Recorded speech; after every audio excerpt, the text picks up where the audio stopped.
A day and a half into my Treasury tenure, with my head still spinning and anxiety running through the Treasury building, the TARP leadership team, which I had just become a part of, was gathered to brief Secretary Paulson on our plans for standing up the TARP program.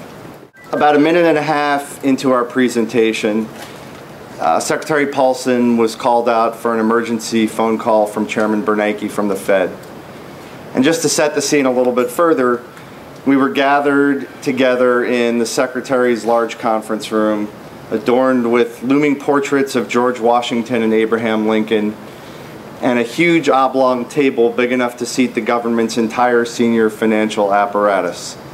That conference room had been and would remain the center of the financial universe, and in some ways I think still is, for months to come.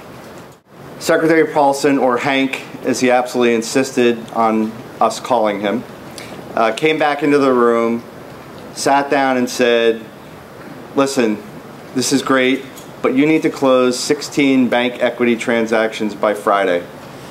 I won't take no for an answer. I know it seems impossible, but get it done and don't make mistakes." And that wasn't the precise language that he used.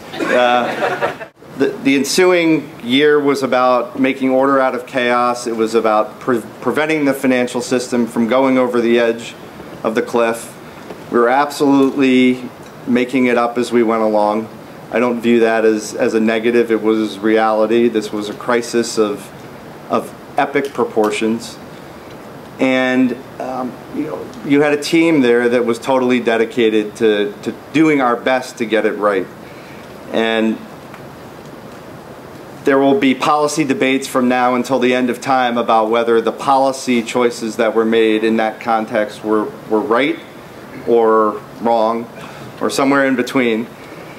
And there will be look-backs in terms of what the failure to act would have cost us as a nation and would have done to the global financial system.